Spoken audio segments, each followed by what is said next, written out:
Welcome to LOA Today. Walt Thiessen and life coach Steve Rowell here. Today is Thursday, March the 21st, 2019.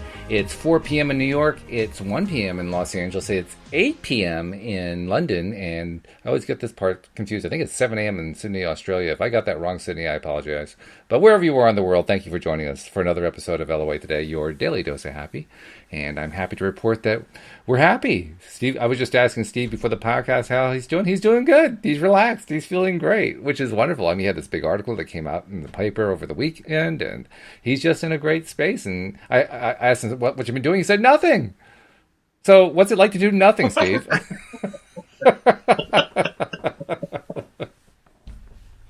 Well, when I say nothing, I mean focusing on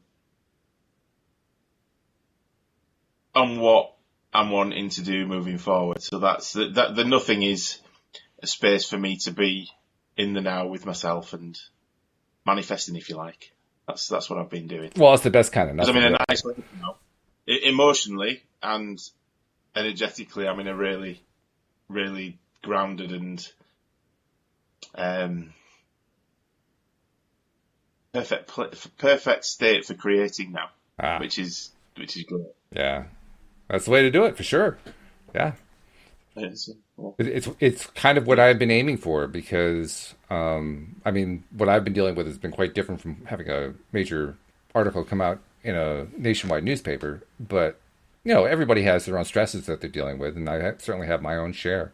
And I've been very proud of the fact that, especially on the last couple days, like yesterday I did my nature walk. Today it's a little bit rainy, so I went to the gym instead and walked the treadmill. But in both cases, I was using the time, it's about an hour's worth, it's using the time to just focus on what I want, you know, keep everything else out, just stay focused, get excited, you know, play the positive tape, so to speak. And doing so very successfully. I mean, yesterday, I think out of that 60-minute walk, 55 minutes of it, I was focused. I mean, I was only off for about 5 minutes, which is miraculous for me compared to my history. I mean, check back with me about 10 years before, it would have been like the reverse. 5 minutes focused, 55 minutes all over the place. So huge improvement there. Yeah. And today it was kind of the same thing. It was a little bit different because you're in a gym. You know, you're on a treadmill. You're not going anywhere, but there's activity going on all over the place. People are working out and so forth. And plus, I like to play my own music on my phone and headphones and so forth. And you're trying to play that over the music that's playing on the loudspeaker system that everybody else is listening to in the gym. You know, so there's plenty of distraction in a gym. And yet, nevertheless, I was able to stay focused for a good portion of the workout. So, yeah, good stuff. I'm gaining ground. That's the way I think about it. So, well, that's always a good thing. It is. It's always a good thing. Gaining ground. Yeah. That's the way you feel like you're making progress. I did want to ask you about the law of attraction aspect of what you've been going through with, the article release and so forth. And I figure we can kind of touch on that as we're going along. I was just realizing, though, I also wanted to ask your opinion on something that I asked Joel about this morning. And it was actually the topic of our conversation, but I just want to get your take on it, too. The topic I brought up with him was, despite the fact that I had that really great concentration yesterday and I was feeling good and I was, focused and all that, I realized afterward I didn't succeed in getting that really, really strong internal feeling. Like I felt like I was really there in the thing I was trying to imagine. It was good. My focus was good. I wasn't distracted. I was able to stay, but I wasn't building up that really big feeling. And it led me to ask a question kind of along the lines of, what is it that isn't it true that a lot of the things that kind of hold us back is our inability to just dream really, really, really big when we want to dream big? We have these little filters in place that kind of they're resistance points. And so even though we make progress, we still find these resistance points and we just sometimes don't have those breakthroughs. And I wonder how often that affects people. So I thought I'd ask you, what do you think? How often does that affect people? How big of a deal is that? I think that's a massive deal. It affects me all of the time. Mm-hmm. And I think the trick with it is, because if you think about it, I'm probably going to go down the same tack as Joel probably did, because we always seem to be on the same sort of wavelength. But right. But with me, I think even when if you're doing something in the now, and you're actually going through a process of carrying out a task or trying to do something new that maybe scares you or makes you feel uncomfortable, so you're going outside of your comfort zone. Even in the real world, not just imagining. Your subconscious will create things to try and stop you moving into that new place of being, that new state of being, because it's not used to being there. It doesn't want to go out of its comfort zone. Its job is to protect you and keep you doing the same things because that's where it feels safe. Right. And for me, that's exactly the same as when you are visualizing, using the law of attraction and trying to focus on new things that you wanted to create. Your subconscious doesn't know the difference between what is real and what is imagined. Mm-hmm. There's no concept inside here if it's real or not. So you can still bring up the same emotions, and the subconscious will still bring up the same emotions as if you were actually going through that experience right now. Therefore, it will put those blocks, it will put that resistance in your way. Mm. That's my take on it. Anyway, I don't know whether that's similar to what Joe. Very close, yeah. Well, he and I were also talking comfort zone. That was a big part of the conversation this morning. Okay. Yeah, comfort zone, and he always ties it back to struggle, because for him, that's where all the best growth happens. I think he's right about that. That is where the best growth happens. But even more than that, when we as we grow up, we learn. There's like the tapes that we're taught by our society, by our parents, by our teachers. Those tapes start to build up over time. They kind of gain their own momentum, really, and in so doing, they intimidate us. It's like we settle for less, and we settle for less, and we settle for less, and in so doing, we put ourselves into that comfort zone, and so it becomes very comfortable. It becomes comfortable to be unhappy, in effect. In effect, yeah. That's really what it is. I think that's true, especially with the struggles. I can connect greatly with the struggle side of things that you just mentioned, because I went for the majority of my life, as you know, up to probably about 34 years oldish. I didn't change much at all. I stayed exactly the same because I was running on these learned subconscious programs given to me by my parents, given to me by schooling, societal influence that you've just mentioned, but also the programs that I built up from my past and what happened in my childhood. Sure. So I'm constantly in a state of fight and flight and fear mode, if you like, all the time. Yep. So I actively steered away from anything that was different, any conflict, anything that was going to push me into doing something where I might get noticed as an individual. So I'd keep myself to myself and try not to talk to anybody or look anybody in the eye. And that's where I was for that many years. But saying that, I still had an air of confidence about me. I still got good jobs and I still did all these things, but I wouldn't stay in them very long because then my subconscious would go, no, you can't, no, you're going too far now, Steve, get back down to where you belong. So that happened for me up until I was about 34, but then I decided to change that. And the way that I changed that was the struggle for me to get justice for what happened to me when I was a kid. Right. I made the decision right then not to give up and keep going and keep pushing the Church of England, keep pushing them until I got what I wanted or needed, which was an apology and an acknowledgement of what happened to me. Mm-hmm. And the only reason I got that is because they understood that I wasn't going to stop. They knew I wasn't going to stop, so I just kept going and kept going and kept going until we got to the point where they didn't have a choice. So, law of attraction wise, there, I've created the outcomes that I wanted through the actions that I took. So I've visualized getting to a point where I'm getting the apology or the acknowledgement of what happened to me and how that would make me feel. Because I've now anchored in that feeling, which I had to pull from past experiences because I didn't know what that was like. So acknowledgement for doing well at swimming or doing well at school or whatever. I pull from that. And once I'd anchored that in, and I'd already got to this point of living how that would feel. There's no turning back now for me. And this is what I do now. I'll just keep going and keep going and keep going and keep going and keep growing as well. Mm-hmm. Even though that hurt and it was a massive struggle to go through all that. I think Joel's right that when you are going through those struggles, that is when you grow the most, because even though it's difficult and even though something not very nice, so it doesn't feel nice for your subconscious anyway, but you keep going. And every time you get a little bit further, you celebrate that. A little bit further, you celebrate that. Eventually, your subconscious goes, oh, and has a wake-up call. And then you've taken a big leap. By taking these tiny little decisions, these tiny little steps and these new choices, your subconscious doesn't really realise you're doing it until you've got there. And then it's like, realisation wakes up, oh, we've had a change now, and your subconscious has changed, so you tend not to go back down to where you were, and then you look for the next one. But it's all got to be done on a conscious basis. Your subconscious will always win if you allow it to. You've got to help it to change. Yeah, that's where the attention to focus makes such a big difference, I think. And I mean, correct me if I'm wrong.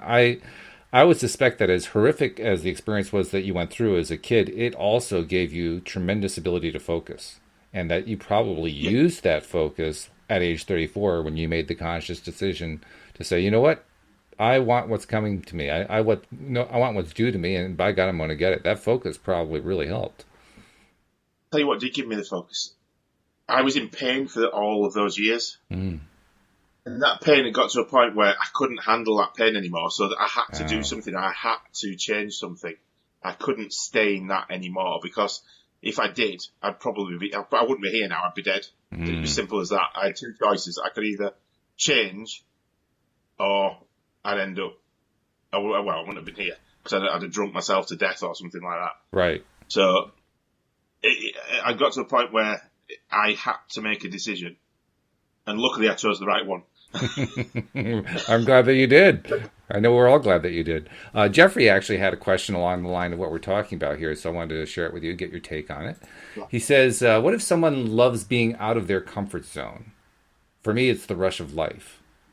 What if somebody loves being outside of their comfort zone? What does that imply? That's awesome. That's a great place to be, Jeffrey. You should stay there all the time.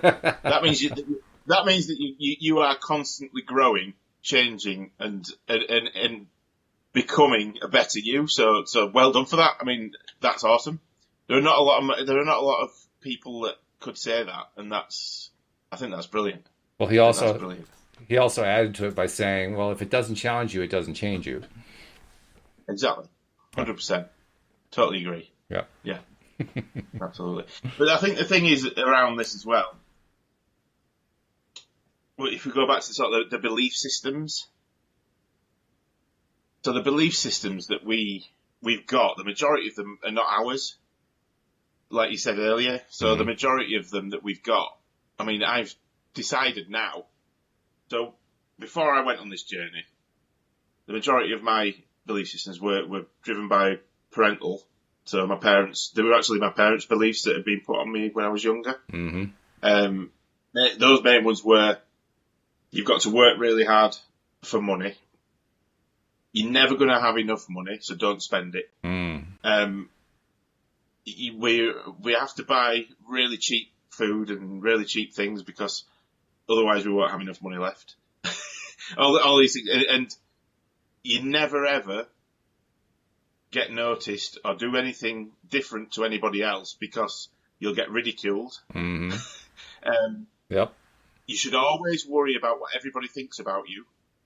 Don't ever do anything different because they might think badly of you. And all these things that I now recognise in myself. Oh yeah, I recognise them too. Yeah. I don't listen to any of those anymore. I've changed them to belief systems that serve me rather than limit me, if that makes sense. I know all beliefs limit me to a certain extent, but these ones from previously, whether they were parental, school, or societal from watching the news, really did limit me to a place where I couldn't change, I couldn't move forward, and I couldn't grow. Oh, yeah. which is the whole purpose of them, I think. So if I've now changed those to something else that serves me, so I can move forward, I can grow. Things, don't get me wrong, things still do scare me. And when I push myself outside of my comfort zone, my subconscious goes, no, no. And I still get the rush of adrenaline. I still get all the scary feelings and thoughts. But I can now speak to my subconscious and say, hang on a minute, we've been here before. We've pushed through and done new things before. Then we've got through and it's all been absolutely fine and okay, so let's do it anyway. And I think that's where the breakthrough comes, when you can actually do that and you can push yourself past those thoughts and feelings that you get that are trying to limit you. That's huge for sure. It reminds me of Jack Canfield, with the primary author of the Chicken Soup for the Soul series, told a story in The Secret that I really loved. He said he described one of the limiting beliefs that his parents taught him growing up. And it was his father who repeated over and over again, who do you think I am, Rockefeller? And we could turn it into today and say, well, who do you think I am, Jeff Bezos? Bill Gates? I mean, who do you think I am? I always liked that one. I thought it was funny. I mean, if you're going to be, humiliated and limited, you might as well be humiliated and limited by somebody who's really, really up there, That's it. Oh, that's funny. But yeah, I had the same limits. I mean, I'm not sure if if your parents had the similar experience to what I had. They might have. My parents were perhaps a little bit before your parents' time, but my parents were children of the Great Depression, and as such, they learned all that limitation stuff. There's never enough money. You always have to save your money. You always, you don't say anything that'll get you in trouble. Don't say anything that'll set you apart. All that kind of thing. Because that's what they learned growing up. That's exactly, I mean, you had to, in order to survive in that era. Unless you were fortunate enough to grow up in a wealthy family, you watched your step and you followed that line, because not following it meant literally starvation. Yeah.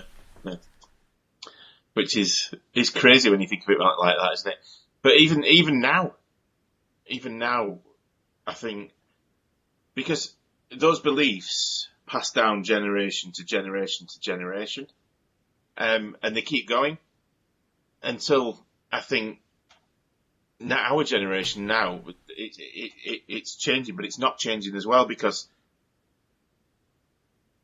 I've got people in my circle of family and friends that have seen what we've done, me and my wife, and how we've gone from virtual poverty to where we are now, in a matter of 4.5 years ish, something like that. Wow, that's really good. But yet they still have the same belief systems, and they won't accept anything that we say. And they're still and they're not in poverty, but a lot of them still are doing something they 100% dislike as a job. They're still complaining all the time about not having enough. They won't go and experience new things. So if it's that old analogy, isn't it? If you always do the same thing, you'll always get the same results. Whereas me and Gemma have gone off and we've done something completely different, and we make sure we do something completely different every day if we can. We'll find something new to do every day to push ourselves outside our comfort zones, to grow, to keep growing. And because we've done that, and then we've gone out, we don't have limitations anymore. There aren't any. I know if somebody's done it before, I can. All I've got to do is find somebody who's done what I want to do, go and ask them how, and then do the same. That's it. It's as simple as that for me. But also, if nobody's done it before, I can't find anybody. I can still visualize it. I can still feel how it's going to feel when I've got there. And then I know the universe will show me a way, regardless. So there are no limitations anymore, and that's a great place to be. But it's also quite a scary place to be, because some of those things, the things that I have done, especially this stuff with the newspaper and then the things that I'm planning on doing moving forward, I'm in awe of what I've done and what I've created using the law of attraction. but I'm also scared to death of it all as well. Yeah, sure. On a subconscious level, Yeah. it still doesn't feel nice and right all of the time. Mm. So I still have to do that work, and I still have to work on my subconscious to still push forward with it. Because I could quite easily run away and hide in a dark room somewhere, Sure, and just not do anything. Mm-hmm. I've still got that potential to do that inside, and I feel it all the time. But since I've put that article out, and that little boy in that picture, it's got a lot easier to get rid of those limiting beliefs. Yeah, you mentioned that on Tuesday. Generally, I think for everybody, there's generally something or a multitude of things from their past that they can find that will remind them that once they were limitless. Because if you look at children, they don't have the same limits. So if you're walking around a supermarket, there's a child pretending to be an aeroplane running down one of the aisles. Oh, sure. They are at that point in time that they're an aeroplane. Mm-hmm. The parents are telling them stop being silly because they're worried about what other people think. But that's how we all should be. We all should be able to become an aeroplane whenever we want, because it's all about belief. It's all about the belief systems. I've come to appreciate that, actually. I think I've told you I'm very tall. I'm 6'8" tall, so I'm pretty tall. And when we walk into a supermarket, every little kid who comes by us does the same thing. It starts down at my toes and looks all the way up to my face. And then it's usually followed with some comment like, "Mommy, he's tall." And Mommy's going, "Shh." But that plays out so many, many times. And I love it. I can't say I always love attention about my height, because I actually have appreciation for, like, gorgeous women, or, people who have, particular characteristics, so they get judged on those particular characteristics. I understand what that feels like, because I'm being judged on my height. It has nothing to do with who I am. It's just, wow, he's tall. He must be a basketball player, that kind of thing. So I understand what that's like. But by the same token, when a little kid does that, the little kid, they aren't in any way trying to, game you or anything like that. They're just expressing pure awe at the height of this person that they're seeing. It's just total honesty. It's just brilliantly total honesty. And I love that, because now you get to see inside the soul of joy. Because that's what that is. You're looking inside the soul of joy. Absolutely. At that moment. And I think that's one thing that I've learned over the last 6 years or so, is I am 100% honest all of the time. Because I don't. There's no point in not being. Because if you are, I'll do it all the time with people in my circle. If somebody, how can I put this? If somebody's done something that I don't like, I'm not going to stand there and pretend I'm okay with it. I will 100% shout up and say, "Look, I don't think that's right." Mm-hmm. If they don't like it, it's their issue, it's their problem. Yep. But also, I'll also be honest about what I'm doing as a person as well in my life, and I'll put it out there and let people know. And if they don't like what I'm doing, they'll voice it to me, and I'm like, "Well, that's fine. You're allowed not to like it, but I'm going to do it anyway." Good for you. Good for you. But this is it. A lot of how the human psyche is built is around people pleasing. Oh, yeah. I used to be a people pleaser. I'd have to make sure everybody was happy and everybody liked me and everybody liked what I was doing. I wouldn't do anything that might upset him, her, or them. And that's wrong. That is 100% wrong, because I'm just living in an unhappy place trying to please everybody else. Actually, nobody else matters apart from you. Because if you're not happy and you can't love yourself, then how can you even interact with anybody in the correct way? You can't love anybody else. You can't interact in a way that's useful to them, because you're assuming what they want you to do and trying to fulfill that for them. But actually, how do you know what they want if you haven't asked them? True. Anyway, I've gone off on a tangent now, haven't I? I've done one of those tangent things again. we do that often. Like I'll take us on another tangent. I'll take us to a question that Nasha asked. Nasha wrote rather extensively here. She says, "How do we find how we unconsciously create certain things? I mean, at least they get an apology now when people are mean, and they realize if something happens to them, like something bad, they're coming up to me and apologizing to me. But how do I accept myself? Because sometimes I think I hate myself because the DJ in my head has repeated too much of that nonsense. How do you handle that?" Yeah, I know that one well. I think a lot of us do. Yeah, we do. Self-talk, negative self-talk is a really difficult one to overcome. It can be difficult to overcome. But again, it's all based around your subconscious trying to protect you from outside things that it sees as a threat. So it will tell you you're not good enough to do something so that you don't go and do it because you might fail or that you might get ridiculed for it or it's all about these little stories that are again playing in your head. So the subconscious will make up things about you to tell yourself to stop you going off and doing something new and pushing yourself outside of your comfort zone. It's exactly the same thing. But again, you can work with that by doing Walt's exercise is a prime example of that. The mirror exercise. The mirror exercise, yeah. So if you get up every morning and go and speak to yourself in the mirror and say really nice things to yourself, you're attractive, you're happy, you're handsome, you're intelligent, all these different things you can say over and over again in affirmations to yourself.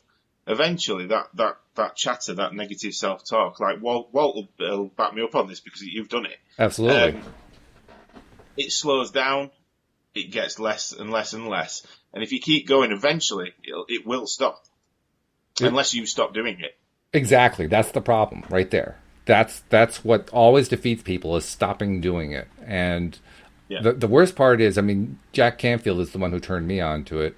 And he said it would take 30 days, and it did take me 30 days. Mm-hmm. But I've also heard tales from people who it didn't all get done in 30 days. It didn't actually go away in 30 days. They had to keep going. And some of them didn't, and they didn't get the benefit. But there are others who have. Good friend of mine, Mike McEwen, he and his wife Anne Marie, the two of them would kind of tag team, and they would do a Sunday night podcast with me that we've since stopped just because I couldn't keep up. It was too many episodes. But they're good friends, and Mike has been doing the mirror exercises for about 6 or 7 months now. And he'll tell you point blank that not only did it take time for him to really cut down on that chatter, but a lot of stuff came up while he was doing it. A lot of stuff came up. Oh, it is good. It's very good, but it's intimidating if you aren't ready for it. If you don't realize that doing that kind of exercise is going to bring up stuff, it can throw you off. It can make you say, "Well, geez, this isn't working. It's producing the opposite result from what I wanted. It's giving me more of the pain that I wanted. It's not taking the pain away." And he had to work through. He still has to. We just saw them within the last month or so. Went out to dinner with him. And he was saying he's still coming up with stuff. It's a lot less than it was. And he totally agrees. It's good. He's glad that he's doing it. But like every once in a while, Anne Marie has to remind him, well, X, remember X, whatever this X is that you've been working on, you got to still work on the X, because this stuff just keeps coming up. I think it's the same for everyone. I mean, as I've said previously, I can't stop working on myself because if I do, it's quite easy for me to slip back into old behaviour patterns. Oh, yeah. Because if you think about it, those behaviour patterns were built up over 20 or 30 years. So I'm only 40 now, so I've only had the last 6 years of trying to reprogram them. It's going to take me a lot longer than 6 years to be able to, be at a point where I can stop. But to be honest, I don't think I'll ever get to a point where I can stop, because I'll be dead. I'll have passed on to the next realm by then. So if you've spent that much time building those subconscious patterns up from the past experiences that you've had, especially if some of those past experiences have not been very nice and have been really negative, then you've got to think that, it's got to take you a long time to do it, to rebuild your new patterns. But saying that as well, if there's a way to speed the whole process up by making the new choices, having some success with it. You know what I'm going to say? Oh yeah. The way to speed it. What's the way to speed it up? No, I'm gonna let you do it. Go ahead. Celebrating. How did I know? You've got to celebrate. If you celebrate, it speeds that whole process up. Because then your body, every time you celebrate, your body and your mind are creating those nice chemicals like serotonin, dopamine, all these nice things that your subconscious would, it sits there and goes, oh, this is nice. And that's where you need to get to. And if you're celebrating, doing the mirror exercises is fine, but are you then celebrating how good it makes you feel afterwards? Yeah, that's important. In fact, part of what I do during the mirror exercise is not just celebrating it, but also celebrating what is about to come that I'm going to be working on. So Today I plan to do some writing of the script that Alex and I are working on for the fiction podcast. And it's going to come out great. And I'm so proud of you, Walt, I'm saying to myself as I look in the mirror. I'm so proud of the fact you're going to come up with some great stuff. You're going to come up with about 5-10 minutes of dialogue that's just going to be knock your socks off. That's fantastic. I'll say that kind of thing to myself. So I'm celebrating in advance of it happening. Perfect. That's what you should do. Because if you think about it, you're then putting yourself right in that feeling. You're putting the thoughts and the feelings right in the now before it's even happened. So you're already... the universe can't help but throw that stuff back at you because you're already there. Yeah. In effect, you've already created that outcome right now, haven't you? Right. Exactly. Which is what the LOA process is all about. It really is. Yeah. I got to tell you a little story. When I was at the gym today, which was about an hour before we did the podcast, I'm on the treadmill. And I don't run, I walk. Because of my height, I mean, for me, compared to other people, for me, that treadmill is very narrow. So I don't dare run because all I have to do is misstep and I'm going flying. It's not a pretty picture. So I stick with walking. I walk quickly, but, I stick with walking. So I'm doing my walk and I'm doing some visualizing. And I was realizing, I'm not hitting that high level of feeling that I really want to hit. So I decided, I know, I'll celebrate. I'll throw my arms up and I'll celebrate. And I start to throw my arms off and I can feel myself going off balance. I was like, whoops, I don't want to celebrate right now doing that. So I had to invent in my head a way to celebrate very quietly while I'm walking along on the treadmill so I don't fall off the treadmill. But you can do it, you kind of have to adapt to your circumstances. So, I mean, the more serious side of that is if you're in a place where you can't celebrate at the moment, you can still celebrate in your head. You can still find a way to do it, even if it's not appropriate in the environment you're in. You're in a meeting at your job. Probably not the best time to go, yes, I did it. Yes, it's not really appropriate to the meeting, but you could do it in your head. You can play it in your head. Yeah. I mean, one good thing that I use that really works well for me, because I'll celebrate. I don't know, I don't count, but a lot of times during the day. Mm-hmm. And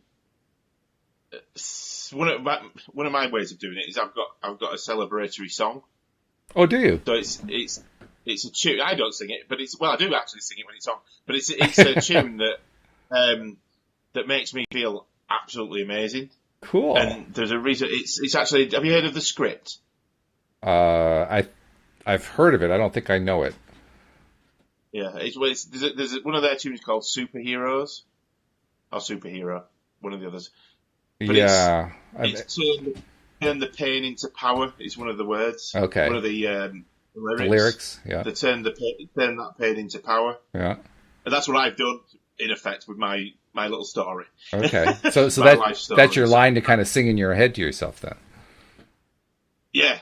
So and that just lifts me up, and the emotions come up, all the chemicals are there, and that gets me into that celebratory mode. So that's one way I do it. Whether that'll work for anybody else, I don't know. But yeah, find a tune that makes you feel awesome. And there is one. There's always one you can find, or something that makes you feel like that. So that's one I use to celebrate. What else? I'm just thinking of any other ways that I do that. And also what I'll do, since this article went out, celebrating is really easy for me. Oh, As really? I said on the podcast the other day, because all I need to do is imagine that little boy smiling. All right. Yeah. In fact, you mentioned, I don't remember if you mentioned it on the podcast or afterward in our conversation that we do afterward, but you mentioned how you had the two photos. One was of you before it all started to happen, one was afterward. And you found Yeah, yourself reconnecting to you before it all started to happen because you could see the genuine smile on your face in that photo and so forth. And I mean that's got to be powerful to do that kind of reconnection to your little kid inside. That's great. yeah, it was absolutely. Your videos disappeared. Oh, it did it again. We've had this little debate going on. Actually, the debate more than anything else is going on in my head, but I've also debated it with some of my co-hosts because a lot of people believe in the idea of Mercury going into retrograde causing problems with electronics, and I can tell you there Uh, have been tons of electronic problems in the last week or so in the middle of this retrograde period that we're apparently in. So I haven't totally figured out whether or not it's actually Mercury being in retrograde or simply the conversation about it is getting me to focus on stuff going wrong. And so therefore I'm Possibly. attracting that. I tend to lean Yeah. in that direction. But whichever it is, this is yet another example of, okay, I mean, it's a minor one, fortunately. We had one with Linda last week where she just got knocked off the podcast entirely. That was like, whoa, pretty severe. But I can live with video going away for a second. So let me see if I can get it back here. No worries. But yeah, so yeah, we're back onto the little boy. So yeah, because what I can do now when I'm doing my visualization and my anchoring the feelings into what I want to feel when I've got to where I want to be. Mm-hmm. It doesn't matter what the situation is or what it is. If I pull from that place, from that little boy and that joy that I had back then, I'm in the highest vibration I could ever be in. And it's just wonderful because that brings up so many happy feelings, chemicals, thoughts, whatever you want to call it, that I can't fail now. I can't fail to move forward and manifest, everything that I want. Or at least that's what I believe. And that's what this stuff's about. It's about belief. I'm not sure if my video is back or not. I have a feeling it's not. It's mine. Can you see me? Well, yours just came back for me, so I can see you. Can you see me? Oh, that's a good sign. I can't see you now. You can't see me. Okay, so yes, time to focus once again on everything going right instead of everything going wrong. So I'm going to spend a little time doing that. Meanwhile, I'm going to read to you another bit of commentary that Nasha gave us, kind of following up on the question that she asked, because she wrote quite a bit here, and I want to see if you can tell her something that might help her. She says, I guess I've been rejected way too many times because of my size or my looks. I believe I am beautiful inside out, minus the weight. I can't stand my sight in the mirror. I think I'm really upset with myself. I hate myself. I have been a person pleaser, and people have taken that for granted. I hate believing my family and stop seeing what a beautiful. I'm not sure what that means. And stop seeing what a beautiful person I am. If I have dreams, I am mad, and I just hate myself for taking my family's. I'm going to translate my family's crap, and then my friends, and I hate being so cruel on myself. Please, could you guys shed some light? How do I start to look in the mirror? Because what I see makes me furious, and the words that I say, they don't have meaning. And that's a pretty bleak place to be in, and apparently our video's in a bleak place because it's disappeared entirely. We can't see each other. I can't see you now. Can you not see me either now? Yeah, you're gone too. So the video's gone bye-bye. Very strange. Yeah. It's a bit weird because I'm used to being able to see you. And I know, it's like it's gone. It doesn't feel right now. But, I know.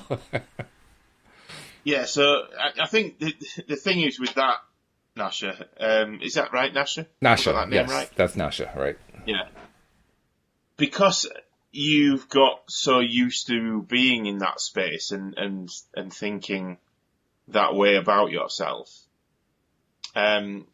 it's again just a pattern and a habit that you've created. So I know it's difficult, and I know it's not easy to change that, but it is just about starting to do something differently. I know you've already done some work with your family, and they're being better and you're receiving apologies when they're not being nice, and they're noticing it now because you changed the way you were being around them. So I remember that from a previous podcast. So well done for that. I mean, you've changed something already, which means that you've got the power to change something else just by taking new steps and starting to speak to yourself in a different way. So I suppose if you didn't want to do the mirror exercise to begin with, you could start talking to yourself without the mirror to begin with in a nice way, and so that you start to believe and feel better about yourself. So just talking to yourself when you're on your own, when you're meditating, whatever you want to do. And then once you feel a bit more comfortable, then move that to the mirror. So do it in gradual stages. It's this micro shifting again that we were talking about.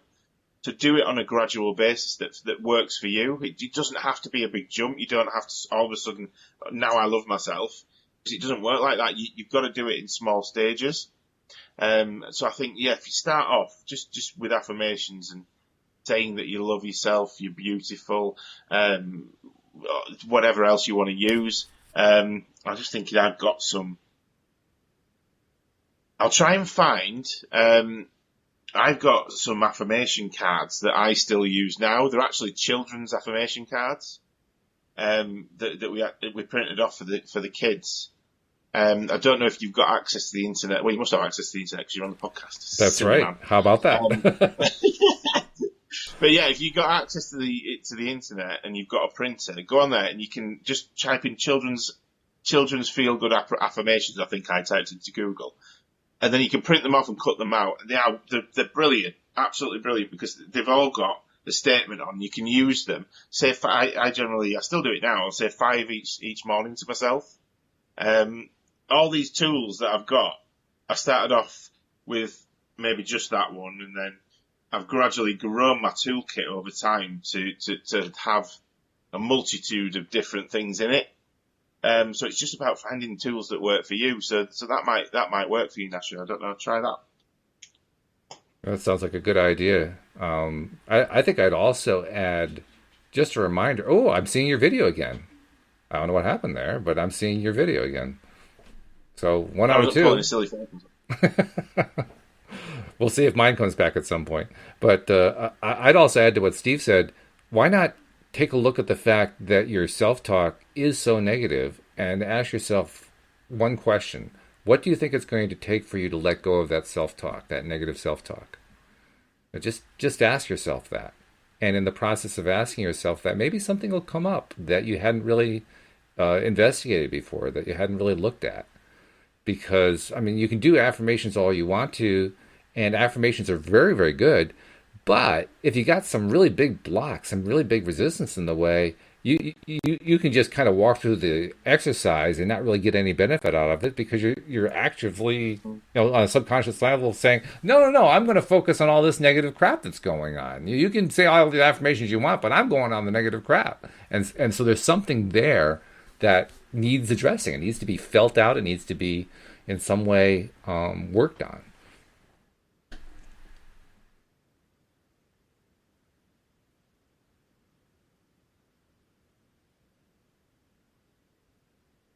And I think, let's see, did I lose you, Steve? Uh-oh. Hello? Yeah. Can you hear me? I couldn't hear anything then. I lost you completely. Oh, dear. Can you hear me? I can now. You can? Okay, good. Well, at least we got the audio. We're definitely having technical issues this evening, aren't we? So anyway, I was just summarizing that maybe there's a negative issue that she really needs to root out that's getting in the way. And when she can root that one out and feel it and express it and all that kind of stuff, maybe it'll be easier to do things like the mirror exercises and get more benefit out of them. What do you think of that? Yeah, I think so. I mean, I suppose in that situation, it's difficult to difficult without having a real conversation with Nasha. It's difficult for me to come up with something that will work because I don't know the situation. Right, right. Yeah. So we can only give it answers generally, but I do like the idea of those children's cards. What was it that you searched on Google? It was I've forgotten now. What did I say? Children's feel good Oh, affirmation okay. cards. Feel good affirmation cards. Okay. Yeah, that's good. Yeah, but they work. They did work for me. I used to say them in the mirror. So that it just because when I was because I've been in that place actually. I've been in that place of self-loathing, of shame, of not liking the way that I looked, how I felt. So I've been there, and I understand how you feel 100%. But it is about putting the work in on yourself and realizing that all that self-talk has been built up over time, probably from other people's opinions, other people saying things to you that are negative, and then you've taken that on board as being true and being yourself, which is 100% not true, because generally when people are doing that, it's because they've got issues and they've got problems, and it's about changing that, but only you can do it, and it's about taking responsibility for that and moving forward with it, even if it's difficult to do so in the beginning. Yeah, and it does take some doing. I'm just realizing there's a little metaphor going on here. The metaphor is we're talking about things like mirror exercises and we're losing our video. So it makes me wonder if if that isn't like a signal from spirit or something to focus on and talk about other ways to deal with this kind of thing besides visually. I mean, everything we've been talking about, mirror exercises and loss of video and so forth, that's all visual stuff. But we have four other senses. We've got sound, We do. we've got touch, we've got tell you, taste. one that would work very well for this, I think, now that you've said that, would be journaling how you feel. Journal that negative self-talk. Journal the self-talk. Journal the feelings associated with it. And then what you'll probably find is when you're doing that things will turn up for you that you haven't noticed before. And these will probably be the things that you do need to work on.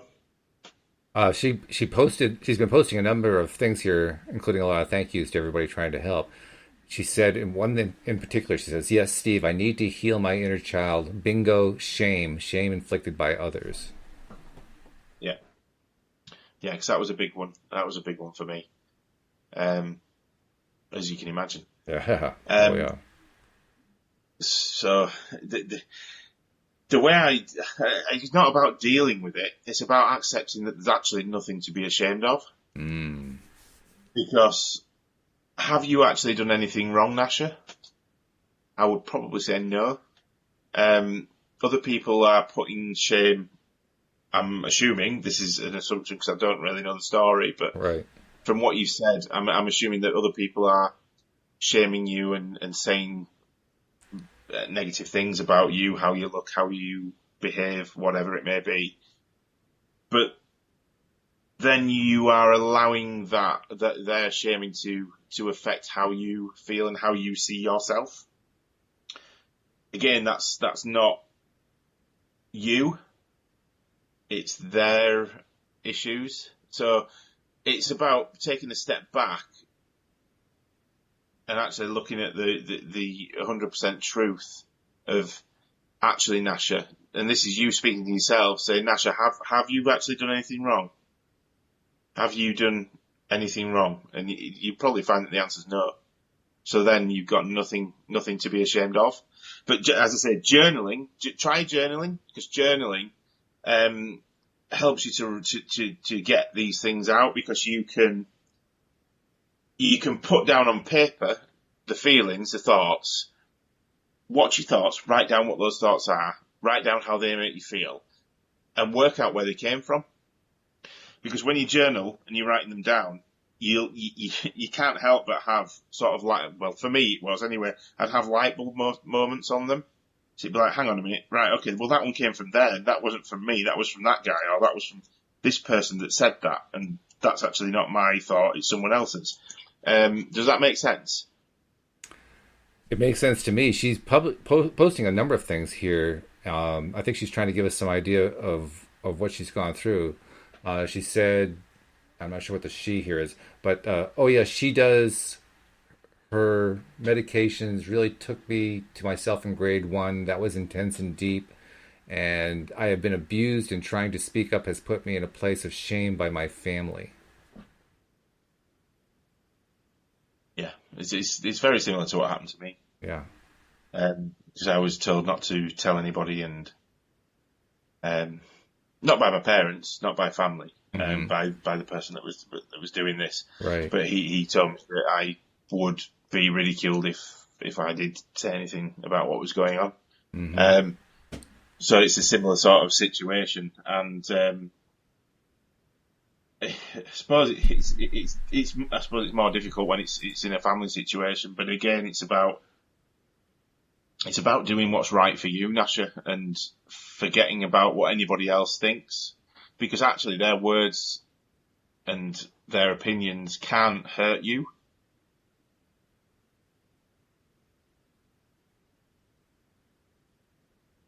Did I lose you? Uh-oh. Oh, no.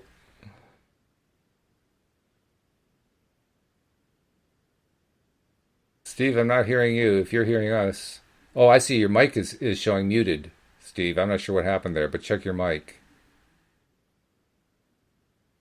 Okay, now it's showing unmuted, but I still don't hear you. We're definitely having a lot of issues with technology this past week. This has really been something. I know. Oh, there you are.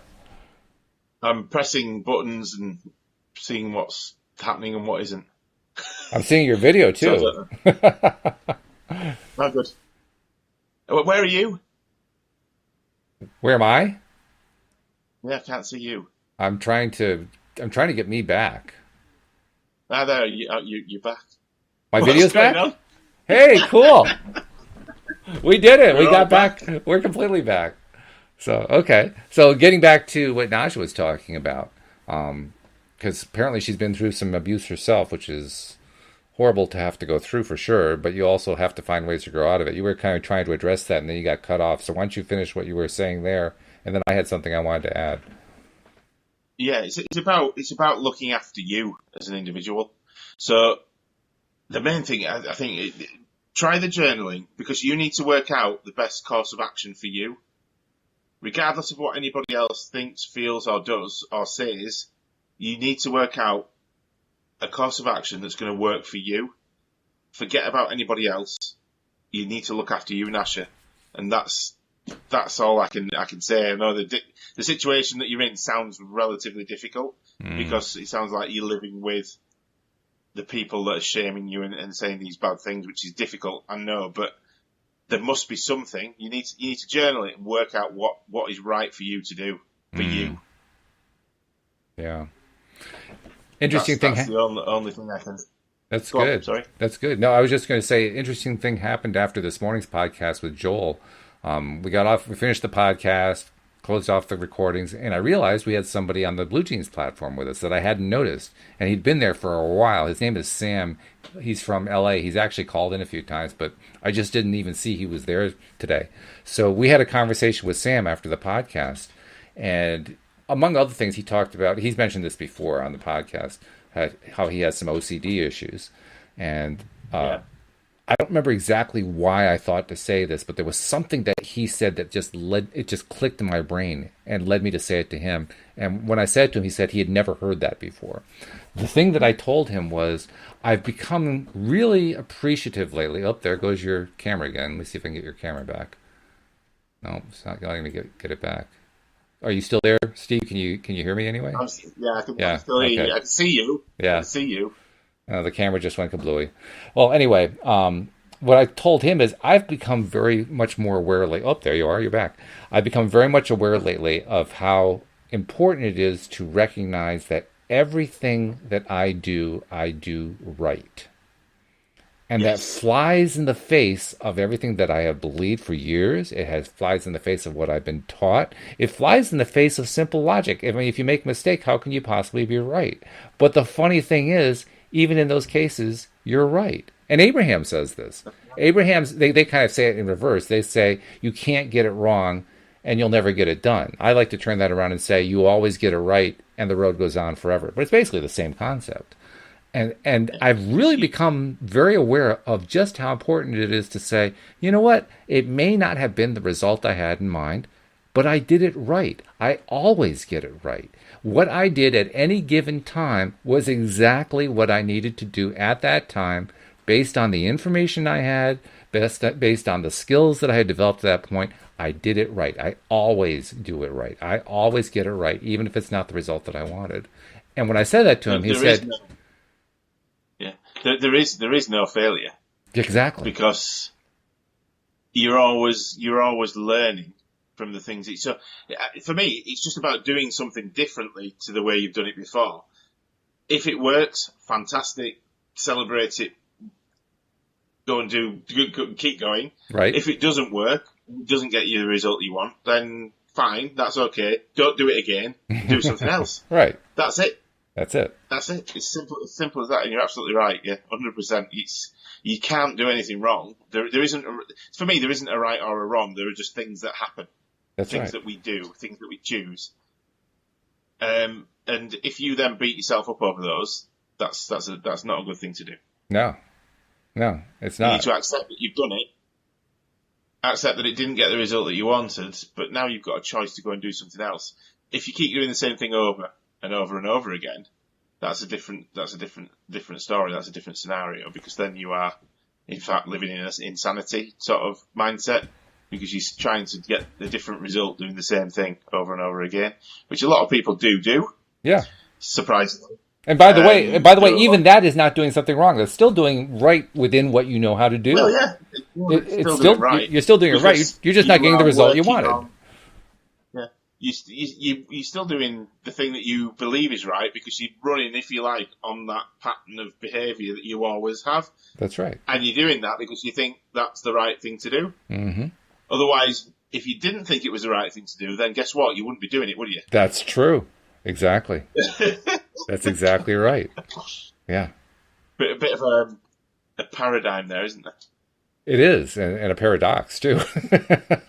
It's a little bit confusing perhaps, but I'm really learning. The more that I follow that rule, everything that I do is right. I eliminate so much crap from my life by doing that, by just adopting that rule. Crap that's self-imposed, and now I no longer self-impose it. What a relief that is.